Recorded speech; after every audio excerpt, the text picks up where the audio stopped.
సాయమంటే ముందుంటవు, సంకల్పమే నీ బలమంటవు. అనగారిన బ్రతుకుల ప్రశ్నిస్తూ పెనగా మారిన ఒక చినుకు. సాధించాలని పట్టుదలుంటే సాధ్యం కానిది ఏదీ లేదని నిలువెత్తు రూపమై నిరూపించిన ధనసరి సీతక్క మీరు. మా అస్తిత్వానికి జీవం మీరు, మా ఆదర్శానికి రూపం మీరు. సాయమంటే ముందుంటవు, సంకల్పమే నీ బలమంటవు. అనగారిన బ్రతుకుల ప్రశ్నిస్తూ పెనగా మారిన ఒక చినుకు. వైలాలో వైలాలా ధనసరి సీతక్క, వైలాలో వైలాలా మా నేస్తం మీరక్క.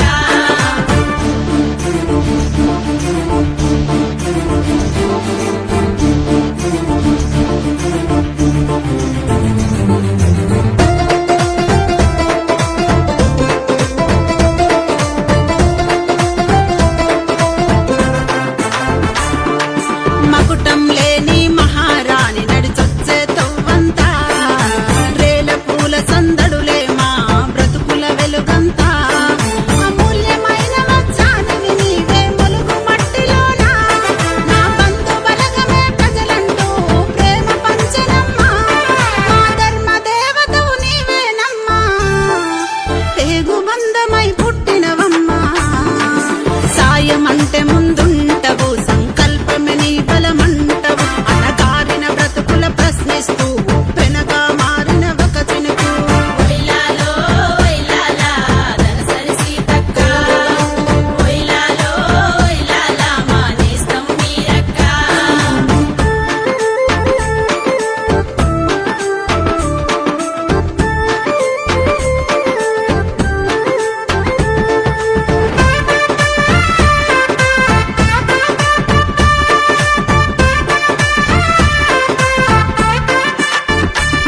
స్వర్ణాక్షరాల లిఖితం మీరు మా గుండెలోనా, అద్భుతాన్ని సాధించిన శిఖరం మా కళ్ళలోనా.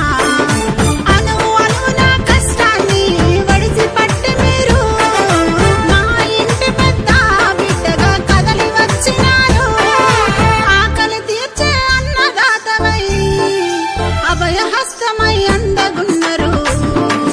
సాయమంటే ముందుంటవు, సంకల్పమే నీ బలమంటవు. అనగారిన బ్రతుకుల ప్రశ్నిస్తూ పెనగా మారిన ఒక చినుకు.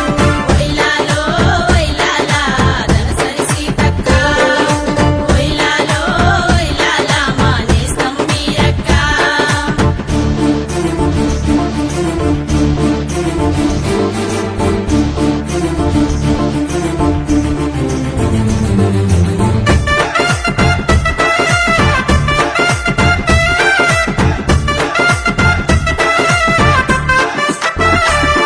నీ ఉన్నతమైన వ్యక్తిత్వానికి చాటిరారు ఎవరు.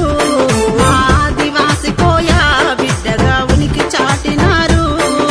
చదువుతోనే సాధించలేనిది ఏదీ లేదంటూ జ్ఞానమనే మహావృక్షమై నీడనిచ్చినారు.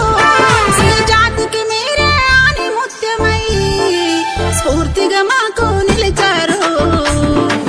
సాయమంటే ముందుంటవు, సంకల్పమే నీ బలమంటవు. అనగారిన బ్రతుకుల ప్రశ్నిస్తూ పెనగా మారిన ఒక చినుకు. వైలాలో వైలాలా ధనసరి సీతక్క, వైలాలో వైలాలా మా నేస్తం మీరక్క. వైలాలో వైలాలా ధనసరి సీతక్క, వైలాలో వైలాలా మా నేస్తం మీరక్క. వైలాలో వైలాలా ధనసరి సీతక్క, వైలాలో వైలాలా మా నేస్తం మీరక్క. మరి మా ఇలవేల్పులు మన ప్రాంత ఆరాధ్య దైవాలైనటువంటి సమ్మక్క సారలమ్మ గోవిందరాజు పగడిద్దరాజు గద్దెలను దేవుళ్లను దర్శించుకోవడం జరిగింది.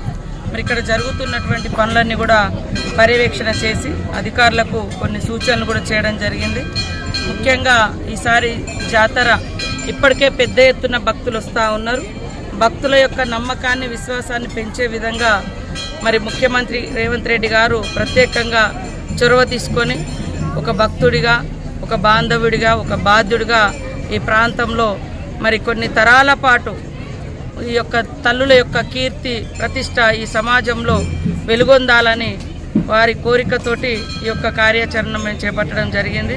మరి ఎప్పటికప్పుడు పూజారులు, అధికారులు, సంబంధిత కలెక్టర్ గారు, ఇతర అధికారులతో కోఆర్డినేషన్ చేసుకుంటూ ఈ యొక్క నిర్మాణాలు కూడా చేపడుతున్నాం. ఖచ్చితంగా మేము అనుకున్న టైం ప్రకారం మరి జాతరకు ఈ యొక్క గుడి నిర్మాణం పూర్తి చేసి అందించడం కోసం వారంలో 2 రోజులు నేను కూడా ఈ ప్రాంతంలోనే పర్యటిస్తూ ఎప్పటికప్పుడు సమీక్షించ చేయడం జరుగుతుంది. అదేవిధంగా ములుగులో కూడా మనకు గట్టమ్మ కాడ ఎంటర్ అయ్యేటప్పుడు కొంత అక్కడ భక్తులకు కూడా ఇబ్బంది అవుతుందని చెప్పి ఇప్పుడు ఫుట్ ఓవర్ బ్రిడ్జ్ కూడా కట్టి అటు కలెక్టరేట్ సైడు పెద్ద ఇప్పుడు నూతన కలెక్టరేట్ వైపు అడవి ఉంది, అటువైపు కూడా కాసేపు భక్తులు సేద తీరడం కోసం కెనాల్ మించి ఫుట్ ఓవర్ బ్రిడ్జ్ని కూడా ఈరోజు ఓపెన్ చేయడం జరిగింది. అదేవిధంగా అక్కడ కూడా మిగతా వర్క్స్ కూడా స్టార్ట్ చేస్తూ ఉన్నాం. దారి పొడుగున కూడా ఈసారి మహిళా సంఘాలకు కొన్ని షాప్స్ కూడా కేటాయించాలని నిన్ననే మేము మహిళల మీటింగ్లో డిసైడ్ చేసుకోవడం జరిగింది. గట్టమ్మ కాడ నుంచి కానీ అటు మన బ్రిడ్జి పూసూరు బ్రిడ్జి కాడ నుంచి కానీ పెద్ద ఎత్తున భక్తులు వస్తారు కాబట్టి ఆ భక్తుల అవసరాలకు తగ్గట్టుగా ఫుడ్ కానీ, వాటర్ కానీ, కొబ్బరి బొండలు కానీ ఇట్లాంటివన్నీ కూడా వచ్చిపోయేటువంటి భక్తులకు కావాల్సినటువంటి సౌకర్యం అంటే అవసరాలను తీర్చే విధంగా మహిళా సంఘాలకు కూడా ఈసారి ఆ వర్కులు ఇవ్వడం జరుగుతుంది. మేము ఎంతో భక్తి శ్రద్ధతోటి బాధ్యతతో ఈ పని చేస్తూ ఉన్నాం. తప్పకుండా అనుకున్న టైం ప్రకారం మేము భక్తులకు ఎలాంటి ఇబ్బంది లేకుండా ఈ యొక్క సౌకర్యాలు కల్పించి అందజేస్తామని తెలియజేస్తాం.